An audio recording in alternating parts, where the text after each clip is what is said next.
Hello everyone. How are you doing? I'm doing really fine today, and you?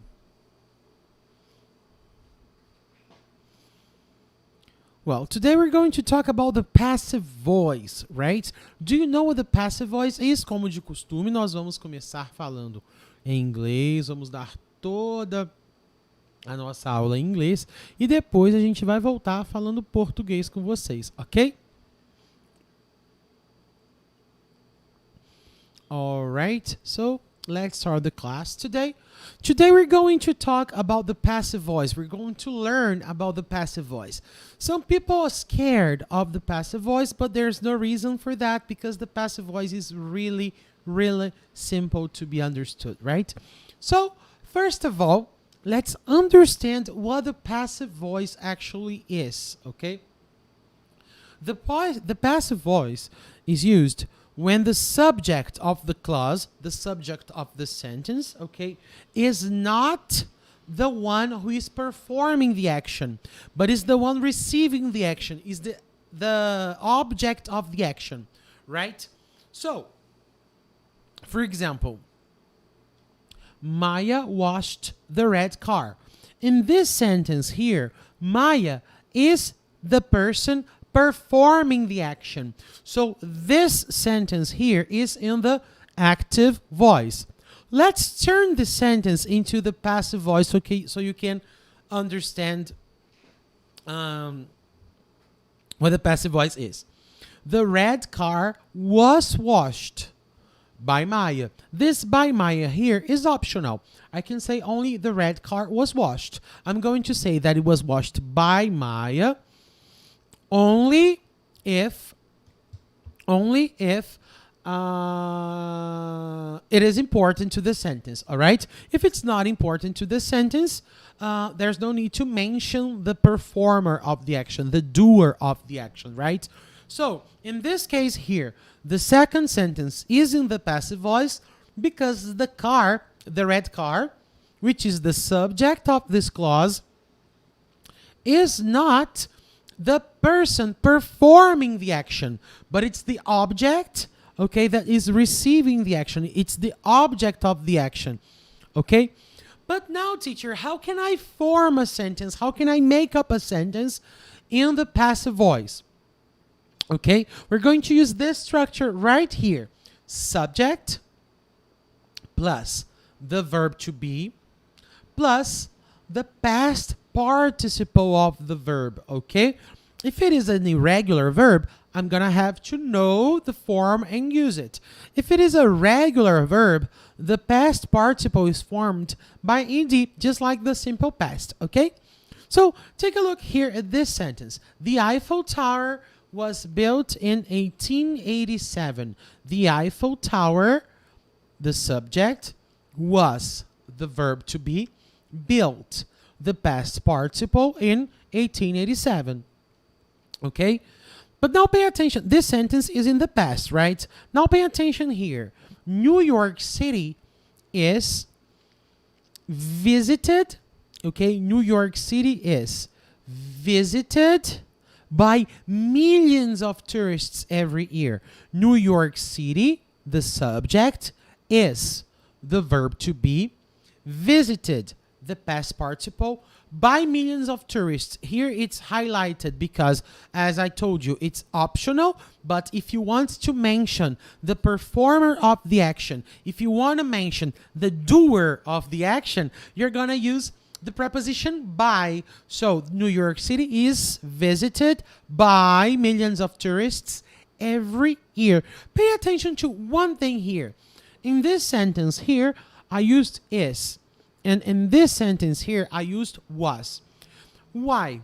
Because here I'm using the past passive, and here I'm using the present passive. What will define the verb tense of the sentence is the verb tense, okay? You're using the verb to be in. For example, if you're using the verb to be in the simple past, as it's in this case here, the sentence will be in the simple past. Here, the verb to be is in the simple present, so the sentence is in the simple present, right? But What if I use a sentence, I want to write a sentence in the present perfect. You're going to use here has been or have been. You're going to use the verb to be in the present perfect. Do you get it? All right then. So now I'm going to start the class all over again, and I'm going to explain it in Portuguese to those who couldn't understand the explanation in English, ok? So, gente, vamos lá então, vamos falar agora em português, para vocês poderem entender um pouquinho melhor do que é a voz passiva, para você que não conseguiu acompanhar tudo em inglês lá. Então vamos lá. O que seria essa bendita dessa voz passiva, gente? A voz passiva é o seguinte, é quando o sujeito da frase não é quem está fazendo a ação, quem está performando a ação, mas sim quem é o objeto daquela ação, quem está recebendo, quem está sofrendo aquela ação, tá? Por exemplo, aqui, ó. Maia washed the red car. A Maia lavou o carro vermelho.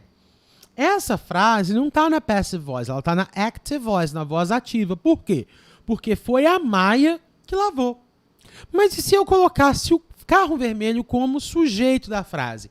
Aí sim essa frase estaria para mim na voz passiva. Por quê? Porque aqui o sujeito da frase, esse red car aqui, ele não foi quem executou a ação, mas ele foi o objeto da ação. Ele sofreu aquela ação, ele foi lavado, ele não lavou ninguém. Então tá aqui, olha, o carro vermelho foi lavado. The red car was washed by Maia. Esse by Maia aqui é opcional. A gente aprende na escola sobre o agente da passiva, não é? Que é quando a gente está usando a voz passiva e a gente vai mencionar quem agiu, quem foi que executou a ação. E esse é o agente da passiva. E no inglês é a mesma coisa. E a gente, quando for falar, quando a gente for mencionar quem foi que executou a ação, nós vamos usar sempre aqui o by. Então vai ficar aqui, the red car was washed by Maia. Olha só, como que a gente faz para formar essas sentences na voz passiva? O que eu vou fazer? Eu vou usar sempre sujeito, o verbo to be e depois o meu passado particípio do verbo. Vamos lá. Como que eu formo passado particípio? Os verbos irregulares, cada um vai ter o seu, tá? E os verbos regulares é com ed. Tá? A gente vai seguir as mesmas regrinhas do passado simples dos verbos regulares, ok? Então, olha aqui, olha. The Eiffel Tower was built in 1887. The Eiffel Tower, o sujeito. Was, que é o verbo to be no passado. O built, que é o passado particípio do verbo to build, né? Então eu tenho aqui que a Torre Eiffel foi construída em 1887. The Eiffel Tower was built in 1887. Observem que aqui está no passado. Agora vamos dar uma olhadinha na outra frase, no outro exemplo que eu trouxe. Olha, New York City is visited by millions of tourists every year. New York City is visited by millions of tourists every year. Aqui eu tenho meu agente da passiva, né? Sempre iniciado com by. E eu tenho aqui meu sujeito, meu verbo to be e o meu passado particípio. O que eu tenho de diferente? Que aqui eu tenho o is. Pois é, o que vai determinar o tempo verbal da sua frase é o verb to be.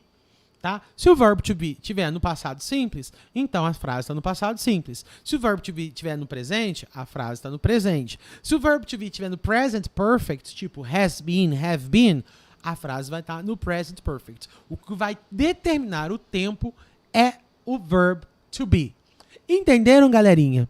Espero que sim, espero que vocês tenham conseguido entender o que é essa voz passiva. Tem muita gente que tem medo, mas não tem necessidade. É muito fácil, tá bom? E vocês já sabem, se precisar de qualquer dica, só procurar a gente. Um abraço pra vocês e bye bye. Don't be a stranger.